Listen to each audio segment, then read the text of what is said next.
Hello everyone, welcome back to Ease English. In today's video, we will learn a lot of new and interesting sentences which are very useful in our day-to-day life. To be a fluent speaker, you have to watch the whole video and learn these smart sentences with me. Guys, this is Vani Yadav and you're watching the channel Ease English. Before going to start the video, I request you all, if you are new in the channel, do subscribe to the channel. And if you are already a subscriber, then press the like button and share the video. So without further ado, let's begin.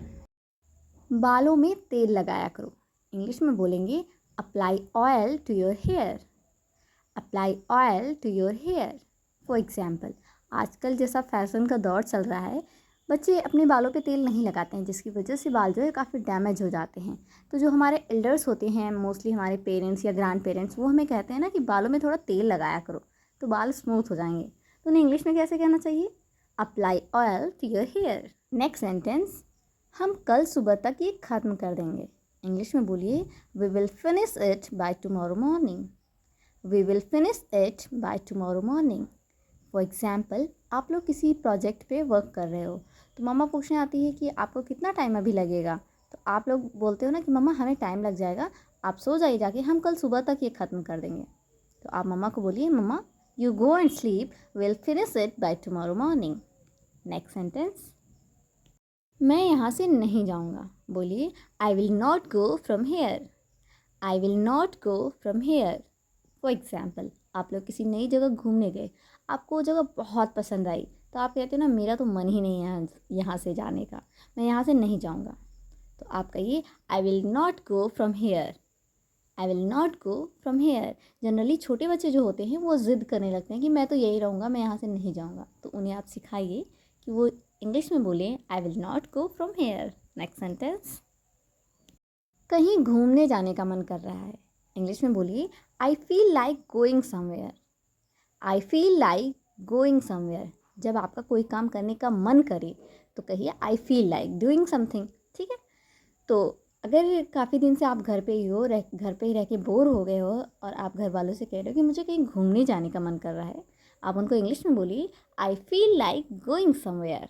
Next sentence, यहाँ से railway station कितनी दूर है. English में पूछिए how far is the railway station from hair. How far is the railway station from here. For example, आप घूमने के लिए किसी नई जगह पे गए, बट वहाँ का आपको रास्ता नहीं पता है, तो आप वहाँ के लोकल लोगों से पूछ लेते हो ना कि यहाँ से रेलवे स्टेशन जाने का रास्ता कितनी दूर का है, या फिर बस स्टॉप कहाँ पे है. तो अगर ऐसे ही आप पूछना चाह रहे हो कि यहाँ से रेलवे स्टेशन कितनी दूर है, आप इंग्लिश में पूछिए how far is the railway station from here. Next sentence, बोलो कब जाना है. पूछिए tell me when to go. Tell me when to go. For example, आपका फ्रेंड है, वो बोल रहा है यार मुझे उस जगह जाना है, मेरे साथ चलना.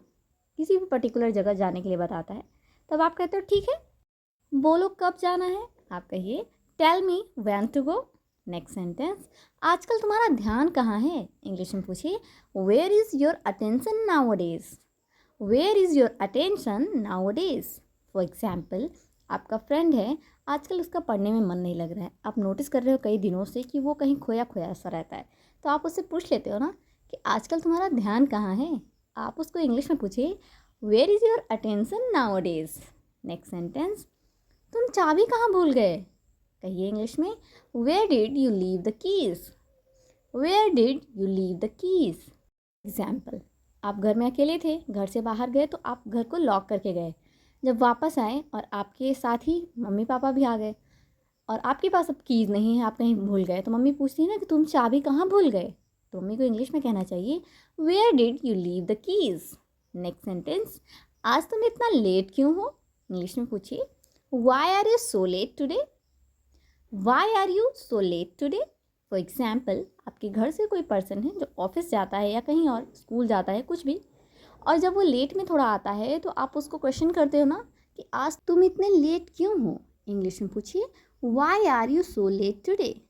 नेक्स्ट सेंटेंस, आपको शांत रहना होगा. इंग्लिश में बोलिए you will have to remain calm. You will have to remain calm. For example, आपकी फैमिली में कोई मेंबर है जिसे ब्लड प्रेशर की प्रॉब्लम है, और क्या होता है कि घर में कोई रीज़न हो जाता है जिसकी वजह से लोग झगड़ा करने लगते हैं. तब वो इंसान जब गुस्सा करता है तो आप उसे समझाते हो ना कि आपको शांत रहना होगा, आपको ब्लड प्रेशर की प्रॉब्लम है। तो अगर ये कहना है कि आपको शांत रहना होगा, आप उसको कहिए you will have to remain calm. Next sentence, तुम किसी काम के नहीं हो। बोलिए you are good for nothing. You are good for nothing. For example, आपका भाई है, वो कोई काम नहीं करता, सिर्फ आपको ज्ञान देता रहता है। तो कभी कभी जब आप गुस्सा होते हो तो उसको कह देते हो ना कि तुम किसी काम के नहीं हो। आप उसको इंग्लिश में कह सकते हो you are good for nothing. Next sentence, मुझे तुम्हारे साथ नहीं जाना। इंग्लिश में बोलिए I don't want to come with you. I don't want to come with you. For example, आपका दोस्त है, वो आपसे कह रहा है चलो आज घूमने चलते हैं मार्केट में। आप उससे गुस्सा हो किसी बात की वजह से, तो आप कहते हो नहीं, मुझे तुम्हारे साथ नहीं जाना। आप उसको सिंपली इंग्लिश में कहिए I don't want to come with you. Next sentence, आपकी विशेषता क्या है। इंग्लिश में पूछिए what's your speciality. What's your speciality.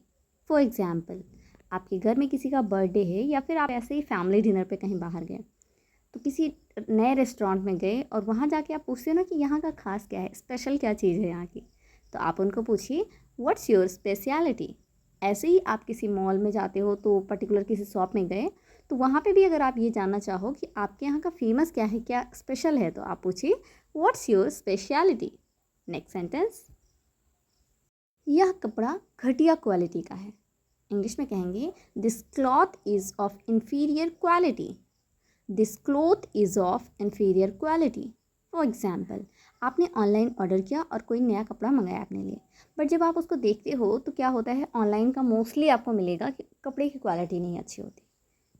कुछ ब्रांडेड चीज़ें होती हैं जो बहुत अच्छी भी आती हैं, बट जनरली जो आप मंगाते हो तो आप देखते हो कि अगर क्लॉथ मंगाया है तो मोस्टली आपके साथ होगा कि उसकी क्वालिटी अच्छी नहीं होगी। तो अगर अच्छी नहीं होती है क्वालिटी, तो आप कहिए this cloth is of inferior quality.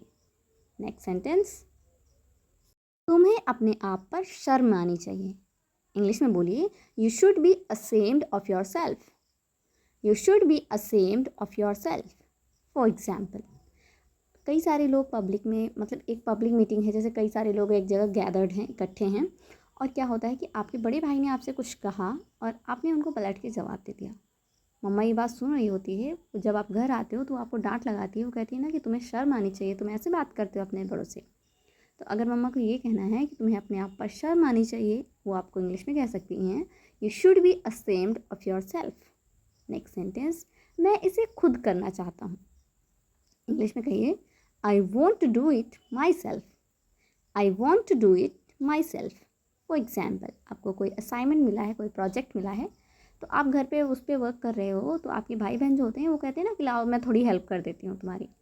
तब आप कहते हो कि नहीं, मैं इसे खुद करना चाहता हूँ, तो आप उनको इंग्लिश में कहिए no, I want to do it myself. Next sentence, उसने बहुत रूखा व्यवहार किया। इंग्लिश में बोलेंगे he behaved very rudely. He behaved very rudely. For example, पापा ने आपको किसी काम से किसी पर्सन के पास भेजा, और जब आप उस पर्सन के पास गए तो आपको उसका बिहेवियर अच्छा नहीं लगा। आप वापस आते हो घर और पापा से बताते हो ना पापा उन्होंने बहुत रूखा व्यवहार किया, तो आप पापा को कहिए पापा he behaved very rudely. Next sentence, कुछ साल इंतज़ार करो। इंग्लिश में बोलिए wait for a few years. Wait for a few years. For example, आप अभी स्टडी कर रहे हो, तो कुछ लोग आपसे पूछते हैं कि बेटा जॉब कब तक लगेगी, या फिर कुछ लोग कहते हैं बेटा शादी कब तक करोगे, तो आप लोग कहते हैं ना कि अभी कुछ साल इंतज़ार करो। आप उनको इंग्लिश में कहिए wait for a few years. Next sentence, alright guys, that's all for today. I hope आपने वीडियो को पूरा देखा होगा, बहुत सारे नए नए सेंटेंसेस आपने सीखे भी होंगे। अगर आपने पूरा वीडियो देखा है तो आई एम श्योर आपने बहुत नए सेंटेंसेस सीखे होंगे और उन्हें एंजॉय भी किया होगा। अगर आपको वीडियो अच्छा लगा है तो प्लीज़ वीडियो को लाइक ज़रूर करें, ज़्यादा से ज़्यादा शेयर करें अपने फ्रेंड्स और फैमिली के साथ। और हाँ, चैनल पे पहली बार अगर विजिट कर रहे हैं तो चैनल को सब्सक्राइब करना बिल्कुल भी ना भूलें। मिलते हैं हमारे नेक्स्ट वीडियो में। Till then bye bye.